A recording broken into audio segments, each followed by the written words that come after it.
bem. Estamos novamente aqui na TV Mundi, né? A TV da nova era. E apresentando para vocês o programa É Tempo de Reconstruir. O programa que toda segunda-feira, das 10 às 11 da manhã, está aqui sempre com um bom assunto. Sempre com um programa que você pode assistir tranquilamente. Hoje nós vamos ter aqui diversos assuntos, né? Vamos começar com o Wilson Rodrigues Mello. Bom dia, Wilson Rodrigues Mello. Bom dia, professor José Renato. Bom dia a todos os internautas. 50 anos de casado, hein? Como é que foi isso?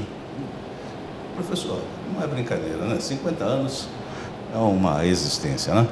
E casado 50 anos com a mesma mulher, isso que é o mais importante, né? Sim. É uma certa... Com a dona Yara? Com Dona Yara, que passou Quantos a chamar-se filhos? Yara Teres de Mello.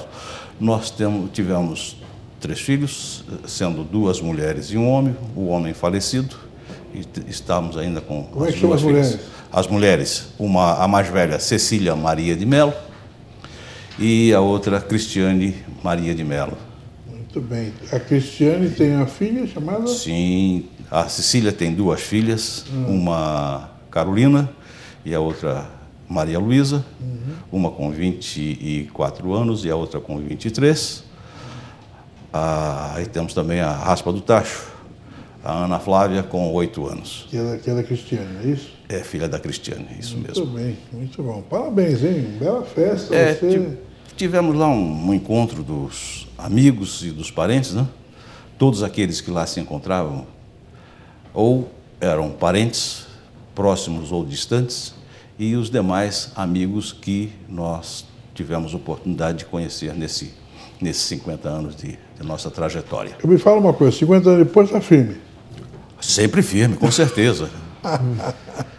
Parabéns, viu, Mello? Os recursos tecnológicos do momento nos dá essa longevidade, né? Tem uma série de dietas e essas coisas todas que nos mantêm mais saudáveis. Você Né? precisa dar para o nosso pessoal aqui, você precisa passar a dieta da sopa. A dieta da sopa Que mantém você com essa firmeza toda aí, né? ela ajuda a desintoxicar o organismo e manter sempre o bom humor, principalmente. Se alguém quiser a dieta da sopa, liga para cá ou passa um e-mail, não é? Sim. E o Mello vai passar para você a dieta da sopa. Olha, 50 anos de casado tá aí, essa é inteirão, não é? Firme. Obrigado. Parabéns, viu, Mello? Para você, para a dona Yara, que comemoraram esses 50 anos, foi uma cerimônia muito interessante, bonita mesmo. Vocês estiveram lá com um grupo enorme de parentes, e tem gente no estado de São Paulo inteirinho. Brincadeira, ou é Mello ou é Teres, e vai por aí afora. E a minha satisfação, professor, foi em receber o professor José Renato, aqui o apresentador do programa É Tempo de Reconstruir, e recebi também o querido irmão Marcionito, que nos deu o prazer da sua presença. Muito bem. Infelizmente não pudemos contar com o doutor Alceu, porque o doutor Alceu estava fazendo uma viagem longa aí, né? Mas fico satisfeito com a presença dos senhores. Muito bom. Parabéns, viu, Mello? O doutor Alceu estava na Turquia. Como é que foi a Turquia? Bom dia. Bom dia. Bom dia a todos. Bom dia, professor Zé Renato. Bom dia ao Mello, ao Marcionito. Bom dia aos internautas. Eu senti falta da segunda-feira que eu estive ausente aqui, mas fui a trabalho até a Turquia, em Istambul, um país que 98% da população é muçulmana, e eles estavam no mês do Ramadã, né? É interessante porque você vê coisas não habituais, né? Apesar de ser a segunda vez que eu vou a Istambul, mas é sempre interessante, porque você vê os costumes são diferentes, a forma de se relacionar é diferente, os vestuários são diferentes. Então você vê aquelas mulheres com a burca andando pela rua normalmente, né? Você vê em número grande, né? Que no Brasil você vê numa minoria. A Turquia é um país muito pobre. A Turquia é dividida assim, tem a parte europeia e a parte asiática, né?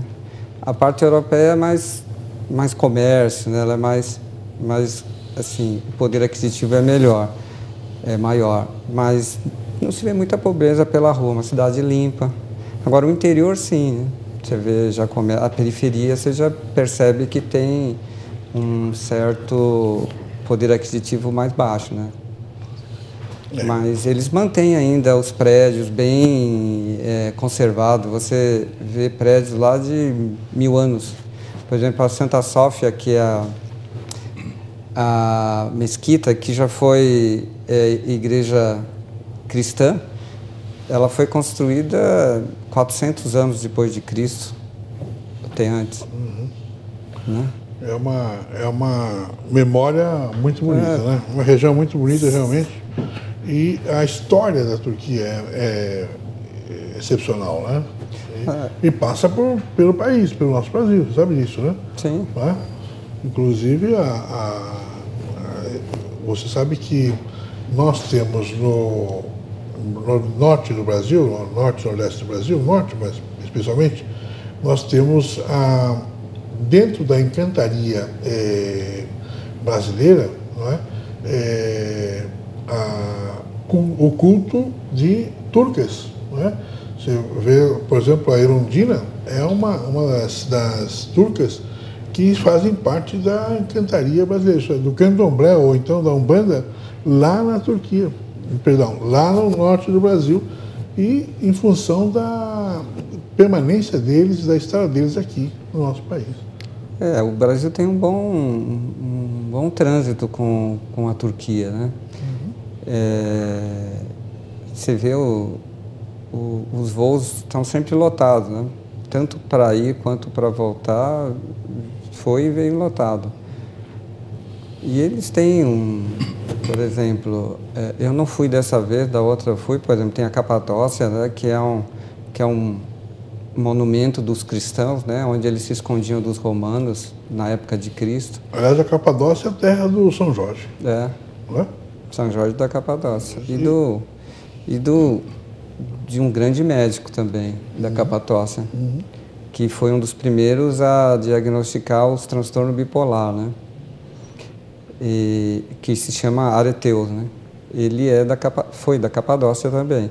E lá tem, por exemplo, a casa onde Nossa Senhora viveu os últimos dias da vida dela, que é um lugar agradável de passar. Tem Troia, tem Pégaso, então cidades históricas, né? Que valeria a pena quem tiver oportunidade até de conhecer como turista, né? E é um povo agradável, né? Eles negociam tudo. Essa é a diferença. Muito bem. É importante. Aliás, não é só na Turquia. Se vai fora do Brasil, as pessoas são ávidas para o comércio, né? O turco, ele já ganhava dinheiro com Constantinopla, na verdade. Lá atrás, no início, aí, por 1400 e 1500, já ganhava dinheiro em função disso. Então, e o Brasil, então, precisa aprender esses hábitos de comercializar para poder sair dessa situação que nós estamos aí, dependente da política do próprio governo. Mas, olha, hoje é dia 21 de setembro e também início da primavera. Então, marcando aí o Dia da Árvore, e a Prefeitura de São Paulo está doando aí uma árvore. Você pode ir naquelas locais da Prefeitura onde são cuidadas as árvores, eles chamam de, ou na subprefeitura, né, ou nos jardins que eles têm ali para isso, agora fugiu o nome, eles estão dando uma árvore para você plantar na sua casa. E outra, explique também como vai cuidar dessa árvore, tá certo? Aí é fundamental que você preste bem atenção nisso, tá bom? Hoje é o Dia da Árvore, então começa daqui para frente a primavera, não é? E falando em primavera, falando no Dia da Árvore, nós temos uma nova era pela frente. E para falar dessa nova era, está conosco aqui Marcionito Marques Neves, que é administrador de empresa e terapeuta vibracional e pesquisador da transição planetária. Fiquei muito interessado nesse assunto, pesquisador da transição planetária. Estamos na nova era, Marcionito, bom dia. E aí? Ô, meu querido, nós estamos num momento muito importante agudo, eu diria, né, dessa transição, esse fervilhar de fechamento de ciclos e, ao mesmo tempo, temos que trocar a turbina do avião com ele no ar. É mesmo? Essa é o maior drama da sociedade. Mas a gente vai procurando acompanhar, dentro do possível. A nossa capacidade também de assimilação é limitada e as informações estão aí soltas a quatro ventos, né, no modo de dizer, né, Zé? E aí, tendo a oportunidade de abordar esse tema, nós ficamos muito felizes, porque já há algum tempinho vimos acompanhando. Eu me lembro ainda, lá em Minas, no interior, fogão de lenha, meu velho pai... Você não é de Varginha, não? Não, lá na zona da mata de Minas, né? E aí, meu velho pai chegava e dizia à noite, naquele momento especial entre eu e ele: filho, você vai chegar até 2000. Não se preocupe com essa história de fim de mundo. O planeta só é que vai mudar de nome e a forma de viver vai ser diferente. Eu achava muito estranho aquilo, Renato. Mas era o meu pai falando. E eu ouvi. Anos mais tarde eu vim entender que esse assunto estava ligado à transição. Sim. Aí veio o ano 2000, passamos bem por ele, papai já foi, já está em outra estrela. E agora, tomando conhecimento, próximo do ano 2000, dos assuntos ligados a profecias maia, à cultura maia, à civilização maia, e sem mais nem menos nos vimos, desde 99, começando a fazer abordagens sobre isso. E concluímos que estamos no meio de duas transições. Interessante. Então, vamos por parte, não é? Para a gente poder fazer com que o pessoal entenda. As previsões maias agora estão em moda, né? E elas que ficaram um bom tempo aí esquecidas, né? De uma certa... de 2000 para cá, elas voltaram a ficar em moda. E todo mundo está achando que elas são as verdadeiras profecias.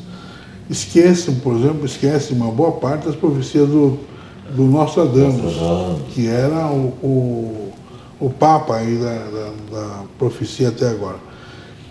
E a profecia maia fala que o mundo acaba em 2012, não é? Literalmente, literalmente não acaba. Não é assim. Não é assim. Havia um pessoal que dizia que acabava em 2000. Né? Aí depois o pessoal deu um jeitinho no calendário, colocou Cristo um pouquinho depois, tirou ali a história do... Né? Provou que o governo do... como chama o cara que matou o Cristo lá? Que mandou... Pilatos. O governo do Pilatos não era aquele período, e acabou provando que 2000 não era 2000. Não era 2000. E aí adiou um pouquinho o negócio. Tem até contas aí dizendo que 2009 não é 2009, né? Tem uns acertos aí. Explica para nós essa coisa, vamos lá. Vamos tentar. É um assunto muito complexo. Sim. Vamos por etapa. Profecias maia. Por que tão citadas, tão mencionadas, tão cortejadas? Guarda isso aí, que nós vamos já, depois do intervalo, voltar nesse assunto, tá certo? Já, vocês vão acompanhar aqui em Marcionito. Olha, sintonize aí, fique firme, que vocês vão ter hoje uma aula excepcional de transição planetária. Fique conosco.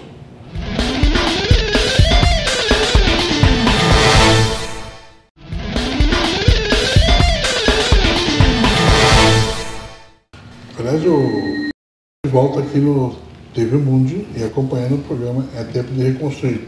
Tá? Hoje com a figura do Marcionito, é isso? Que vem para conversar com eles. Chama só de Marcionito, mas é Marcionito Marques Neves. Não é isso? Marcionito. Poxa vida, hein? E o pessoal está perguntando por que eu estou com essa gravata ouro aqui. Isso é para lembrar os 50 anos do casamento do Romero, né? Para ele e para a dona Yara, a minha homenagem. Tá bem? Obrigado. Marcelito, você estava começando a explicar o porquê que está acontecendo e a transição planetária, não é? E as profecias maias, não é isso? Vamos lá então, continua para a gente. Então você acompanha aí, qualquer dúvida, ligue para nós, www.tvmundi.com.br, entre no chat, não é isso? Ou ligue aqui em nosso estúdio, tá bom? Acompanhe. Perfeito. Bom, querido Zé Renato, por que as profecias maias estão tão citadas, referendadas? Muito simples, dada a credibilidade. Por que Nostradamus fica um pouco em off, Zé Renato? Você tem noção de quantas obras existem no mundo interpretando aquelas centúrias que não são bem interpretadas? Todas. Qualquer coisinha já tem um gancho de atribuir a Nostradamus, segundo Nostradamus previu. Tem uma centúria dele, uma quadra, que já foi usada em duas situações pela sociedade. E a mídia dando força e enveredando por aquela estrada, pronto, a massa começa a repetir, fica então uma notícia dentro de uma massa crítica, e essa massa crítica se encarrega de dar sustentação àquilo que muitas vezes é um mero mito. Aliás, a sociedade humana, toda ela, se você observar, o que chamamos de costumes, tradições, hábitos, culturas, ela tem no início dela, possivelmente, daquele segmento, alguma coisa ligada à criação de mitos. Não sei se você já teve a oportunidade de ver, mas há um documentário muito importante na internet cujo nome é um nome em alemão, Zeitgeist. Zeitgeist denuncia todo esse modelo que nós vivenciamos. Mas vamos voltar então à transição. Está na internet? Repete aí. Zeitgeist. Zeitgeist. Ele aborda, é um documentário abordando as criações de mitos, que passa um pouquinho pela história da humanidade, que aborda guerras, aborda padrão monetário, aborda sistemas de governo, aborda, inclusive, uma coisa muito delicada para nós, a religiosidade. Mas tudo isso demonstrando como se cria um mito, e como se sustenta este mito, e como de geração em geração os mitos vão passando. Então essa história do fim do mundo também não deixa de passar pelo mito. Sabe que um pouco antes, aí pelos anos 60, o disco voador era um mito, lembra? E hoje? Hoje você pega um documentário como eu tenho, que foi o 5º Congresso Internacional de Ufologia, com gente muito séria, principalmente do México, onde tem maior documentação disso. Ele vai, revela, mostra os documentários das pesquisas deles, e você começa a entrar no assunto de filmagens de OVNIs, de círculos ingleses que começam a surgir, a conexão disso. Os maias estão também neste tema ligado a crop circles, que são os ciclos ingleses, agora estão no mundo todo, surgindo implantações. Alguns já estão sendo decodificados como antevisões, como uma busca de comunicação, de avisar, olha, isto é possível de ocorrer. O detalhe é que nós não temos, a nível mundial, decodificação desses símbolos. Então, a transição que nós estamos vivendo, do famoso fim do mundo, não é fim do mundo, é fim de um estilo, de um modo, de uma estrutura social de viver aqui na Terra. A rigor, Zé Renato, nós estamos no bojo de duas transições. Uma é do planeta Terra. Independente de nós humanos, o planeta segue o seu curso evolutivo e dá esse salto. Outra, as espécies de vida que habitam este planeta, e dentre elas a humana, vamos dizer assim, é cria da casa, o homem é cria da terra. Não. As pesquisas já apontam nisso. Vocês estão ligados a raças raízes, é outra história. Não é o mito que vocês aprenderam. Vocês também têm de dar esse salto quântico. E se vocês não derem, a Terra dá o dela, e como é que vocês ficam? São duas transições. Na humanidade é um salto evolutivo de consciência. Espera um pouquinho, não perde teu raciocínio não. Ao seu, como é que é isso aí? Quer dizer, o homem não é o centro da Terra? Não, o antropofismo dizia que sim, né? Mas não é, né? O homem veio depois. Antes já existiam outros animais. Isso aí. Que faziam parte da própria Terra, né? Você tinha lá, nas eras primárias, os grandes animais, não é isso? E aí depois isso já foi uma evolução que todo mundo percebe e todo mundo pode identificar, não é isso? Isso, Renato, mas a Terra tem história anterior a isso. A raça humana tem história anterior a isso. Os nossos documentos disponíveis, os livros, o material de pesquisa, chegam até ali. Mas tem antes. Por exemplo, quem observa esse assunto, aí vamos entrar nos maias, observar os ciclos do planeta e do sistema solar, não só do planeta Terra, o foco deles era todo o sistema solar. Observaram o quê? Que a cada 5.125 anos eles deram um apelido. Um Bactum. Um Bactum. Muito bem. A cada 5.125 anos, quando você puxa outras linhas, você vê, você está no meio de um ano de 12 mil e tantos anos, de 25, um quarto de 25 mil e tantos anos. Você está a um quarto de um ano sideral. O que ocorre no dia 21 de dezembro de 2012? Nada mais, nada menos do que o fechamento de um ciclo maior de 104 mil anos, segundo os maias. Que aí está ligado a uma contagem galáctica, não Terra. Você fecha um ciclo de 5.125 anos, um pedacinho desse, um quarto de um ano sideral. Você fecha ao mesmo tempo uma era de 2.260 anos, arredondado, que é uma parte desses 5.125, é uma parte dos 25.600, e você fecha também uma coisa que constituiu-se, admitiu-se classificar como era a famosa era de peixes, entrada de era em aquários. Quer dizer que agora nós estamos vencendo uma era, não é isso? Fechando uma era. Fechando uma era. Mas isso é um quarto do... Um quarto é um dozeavos de 25.600 anos que é o ano sideral. A minha dúvida, posso fazer uma pergunta? Nossa, a minha dúvida diz o seguinte, por exemplo, nós vivemos na era cristã. A era cristã tem uma contagem, né? Nós estamos no ano 2009, mas os maias tinham outra forma de contar o ano.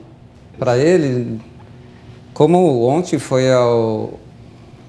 sábado foi o ano judaico, né? 5.770. Como os chineses têm uma outra forma de contar o ano, os indianos também. Quando vai se formar o estudo, como chega a calcular para chegar ao ano cristão? Porque nós estamos raciocinando sobre o ano cristão. Olha, você abordou um dos temas mais controvertidos, mas é excelente a abordagem. Vamos ver, a sociedade humana, as culturas como a gente tem, os judeus, nós temos os cristãos, nós temos tantas, né?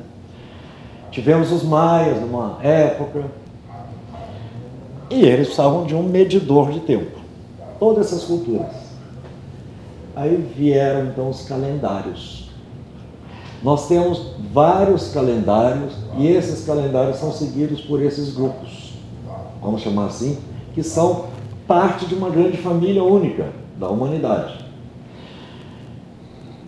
Houve em 1985, se não me falha a memória, um fenômeno, um fato convencionado chamado convergência harmônica. A partir da convergência foi feito então um ajuste, partindo da referência daquilo que era a contagem mais próxima da natureza. Aí entram os maias. O ano deles não tem 13 meses, 12 meses, são 13. Mas são períodos cíclicos, seguindo a natureza, de 28 dias cada vez. Interessante, Renato, é que quando você encara na natureza e observa essa natureza, a transição ou a evolução dela, você se ajusta mais ao que é mais adequado à Terra. E foi o que eles fizeram. Não é que eles fizeram, eles perceberam que havia essas partições de um ano de 364 dias, mais um. Eles consideram a evolução de uma forma radial, em espiral, não uma evolução retilínea. E a partir de todos esses fundamentos, eles começaram a observar que nós tínhamos, então, em cada período de 364, mais um dia. Por que esse dia aqui? Você vê numa mola espiral, você roda 364, passou um ano, que a gente chama, um ano maia. Você tem um dia de acerto, de energias, de balanço das antigas energias com as novas que estão vindo. Você vai iniciar um novo período, num outro pedaço dessa mola espiral. E assim, infinitamente, você vai crescendo. Esse dia a mais é o 29º dia. Porque eles consideram 28 dias. Isso? Você soma 29, dá 11. O que é 11? 11 é um código galáctico da nova Era Dourada já, de Aquário. 11 é complicado. Bom, mas vamos parar por aqui, porque outros fundamentos... Não vem falando. Agora, o céu, estou com esse... Mas continue, então. Eu queria só falar porque eu tenho aquela afirmação do Erich von Däniken, né?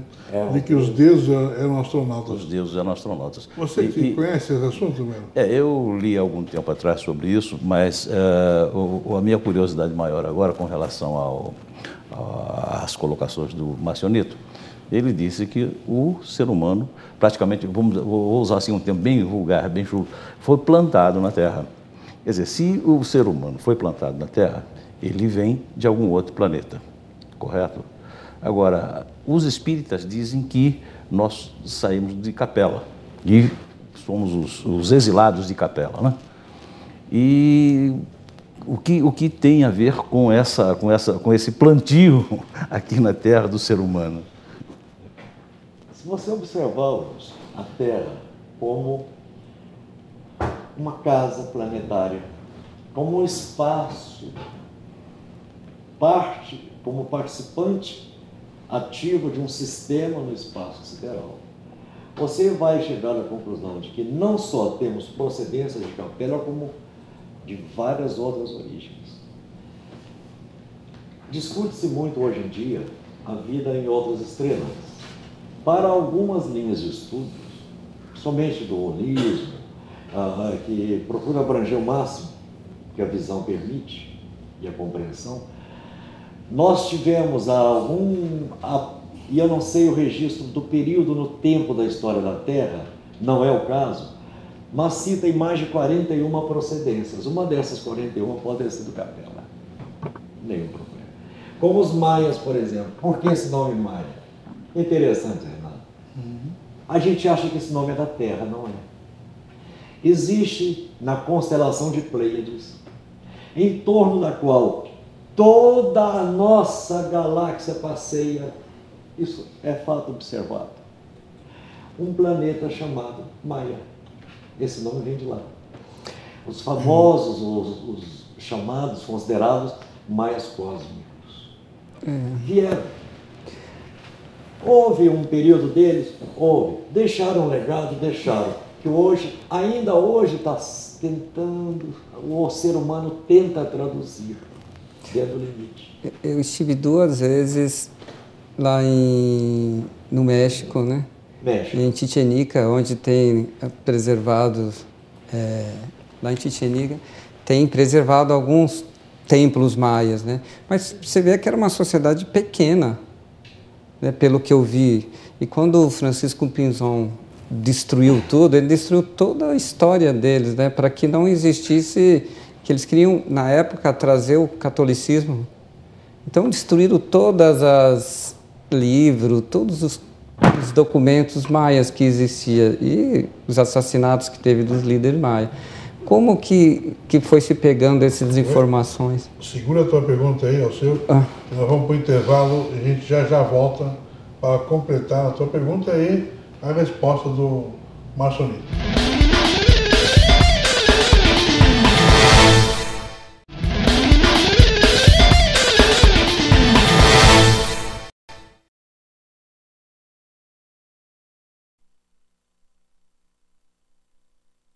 Obrigado por você estar acompanhando o nosso programa. Você, especialmente, sabe que eu estou falando.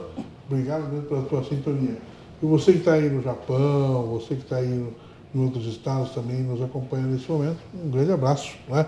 Aliás, um tríplice fraternal abraço para todos vocês, tá bem? Obrigado por estar nos acompanhando. Alceu, sua pergunta então, continuando. A minha pergunta refere que quando Francisco Pinzon chegou na América Central, ele dizimou praticamente os maias e eliminou todos os documentos que existiam, todas as histórias maias. Como foi construída essa profecia se não ficou documento nenhum? Aliás, o Francisco Mendes Pinzon e também o Diego de Leppe, né? Os dois terríveis.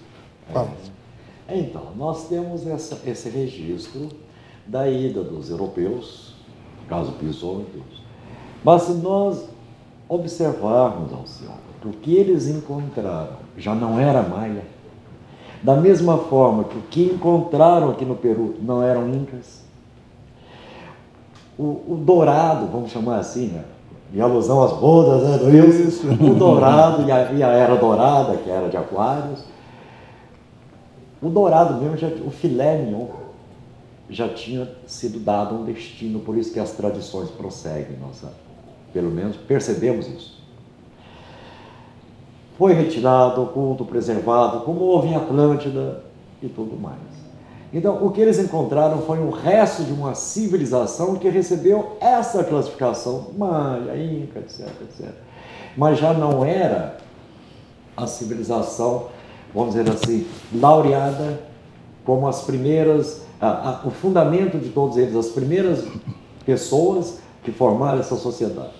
Quanto ao número reduzido, eu concordo. Mas você vai, eles iam até a Guatemala. Lá existem, até hoje, os anciães denominados, autodenominados anciães mais respeitados como tais e fazendo profecias, previsões. Tem um documento chamado Contagem Regressiva, que vem desde 99, citando ano a ano possibilidades de acontecimentos até 2012.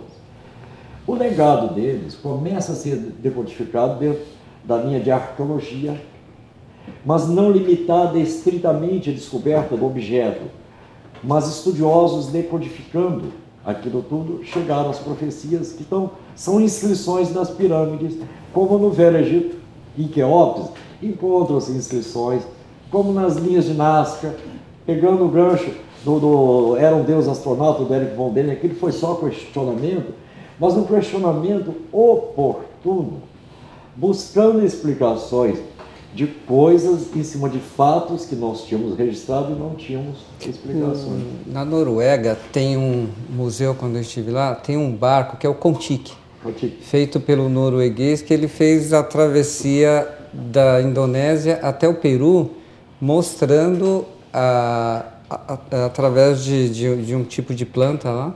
Eles construíram o barco para provar que os habitantes da América do Sul vieram da Indonésia. Migraram da Indonésia. Ele fez essa viagem primitiva, né? Então você vê, nem daqui do planeta nós temos ainda vamos dizer assim, um registro confiável em linhas de documentação, em termos de documentação, das procedências para o Ocidente, por exemplo, né? A vinda para a nova, a descoberta da América, por exemplo, né? Nós temos a era pré-colombiana, não temos registro basicamente quase nada dessa era. Agora começam a surgir os manuscritos do Mar Morto. estão sendo decodificados. A América foi descoberta 3.000 anos antes de Cristo. Não é? Quando você chega a 3.113 antes de Cristo, você tem o momento do quinto sol maia.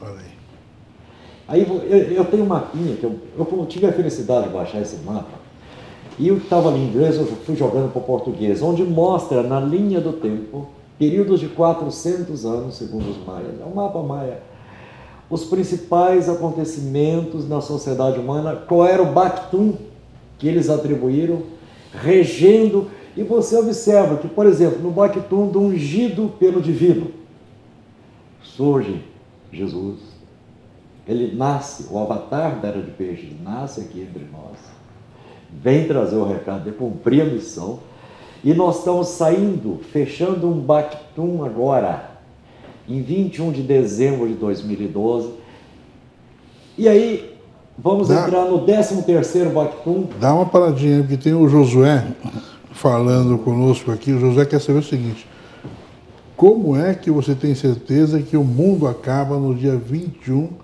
de dezembro de 2012? Ô Josué, obrigado pelo carinho aí da participação.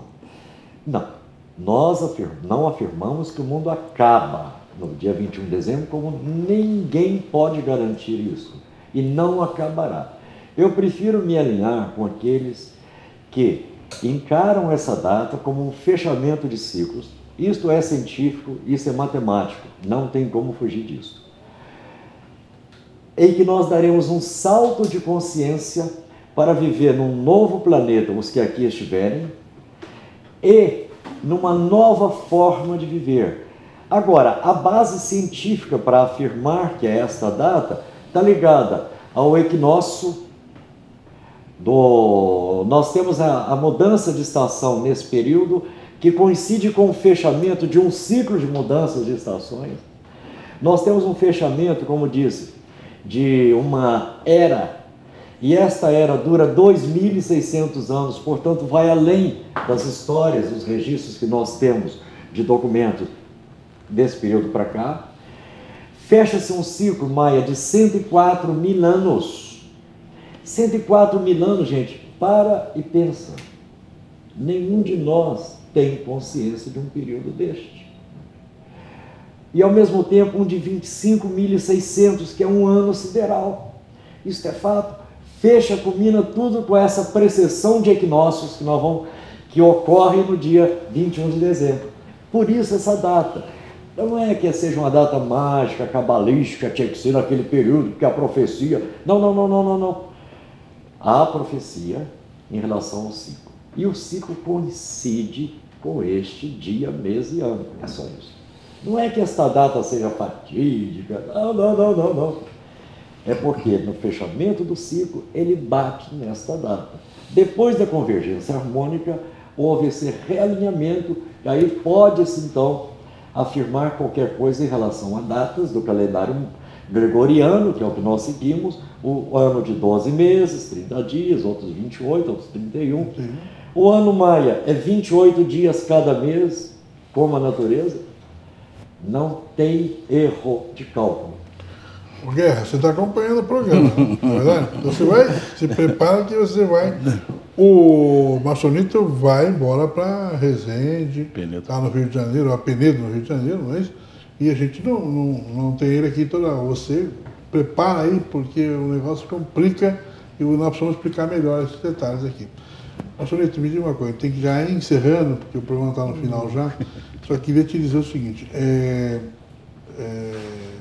no dia 21 de dezembro vai ter algum impacto, muda alguma coisa, o pessoal vai sentir, vai comer menos, comer mais, o que vai acontecer, não é? É verdade, é uma pergunta que eu também gostaria de ter resposta, sabe? No fundo, todas as revelações que tem, e convergem para o seguinte aspecto. O dia, o momento, a data certinha, o horário no relógio certinho, só o Pai de todos nós sabe e não entrega para ninguém esse momento. Nós sabemos que o ciclo se fecha.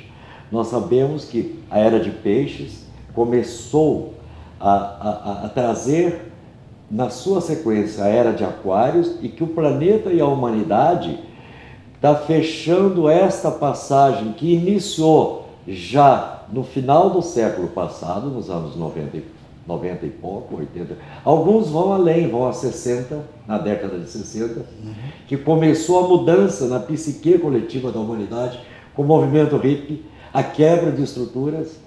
E agora, então, nessa transição que está fechando, estamos em 2009, aqui em 2012, completa-se esse ciclo. É isto que sabemos. E isso traz modificações na vida do planeta e na sociedade humana. É o fato mais concreto que se tem. Tudo mais é especulação, desculpa. Tudo mais é especulação. Especulação, né? Trocando em miúdo, em 60, 70, nós tivemos uma modificação muito grave, né? Do ponto de vista do comportamento. Os jovens, por exemplo, já não chamam mais o pai de senhor, não pede bênção. Mudou, isso foi no mundo todo, mudou o comportamento. Tá ligado a isso? Tá ligado de alguma forma, porque revela a quebra de estruturas e padrões sociais. O Woodstock foi isso. Foi a rebeldia, foi todo aquele negócio, etc. Eu não estou dizendo, meu Deus, em nenhum momento estou afirmando que aquilo ali fazia parte de um projeto para acontecer tal qual. Não. As escolhas aqui embaixo são nossas, sempre, dos seres humanos. A lei do livre-arbítrio, quem criou respeita mais do que nós, inclusive. Os índios Hopi têm, nas profecias deles, algo como um rio, que até aqui é um leito. A partir daqui abre uma bifurcação. Ou seja, as escolhas nós teremos sempre o direito. Não podemos perder de vista de que a Terra passa pela sua transição do salto quântico para a quarta e quinta dimensões, e a humanidade tem a oportunidade de evoluir junto com ela ou fora dela. Isso não tem como misturar água e azeite mais. Muito bom. Melo, um abraço. Muito obrigado. Está encerrado o programa. Então, um bom dia a todos, uma boa semana a todos. Agradecer ao Marcionito por ter aceito o nosso convite e dar essa aula de interpretação dessas profecias, né? Muito obrigado e uma boa semana a todos. Você viu aí que a influência é tão grande que até no comportamento. Você estava lá em Woodstock, não, né? Você estava em todo lugar? Não estava lá? Não, Woodstock não. Eu era criança ainda. Tinha que ter autorização dos meus pais para viajar. Mas eu tenho curiosidade no mundo. Quando eu fui para o Egito, eu quis conhecer todas as histórias. Eu li um livro, na época, escrito, Os Caminhos Bíblicos, escrito por um geólogo, né? Para mim entender a parte científica e a parte histórica, né? da mitologia. Mas eu acho que a curiosidade nos dá conhecimento. Muito bom. Obrigado, senhor. Até a segunda. Só falar aqui, um abraço para o Chicão, que eu havia prometido, eu encontrei ontem. Vamos tocar os nossos caminhos. Chicão, ex da Horus, né? Está se filiando ao PSC? Não, PSB. PSB. Parabéns, hein, Chicão. Um abraço aí, você deve estar aí do teu lado com alguém. Cumprimente todos, por favor. Marcionito, o tempo é curto, você sabe disso, né?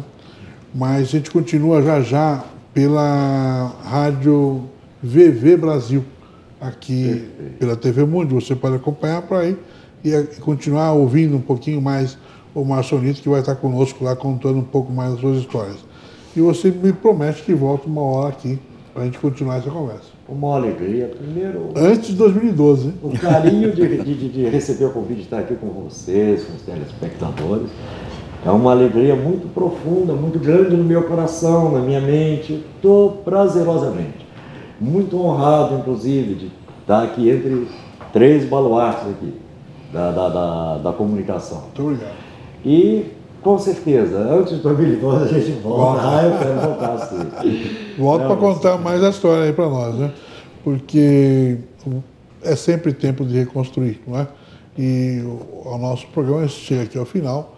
Na verdade, você nos acompanhará na segunda-feira que vem. que terá também um super outro assunto junto aqui da nossa TV Mundi. Um abraço, até lá.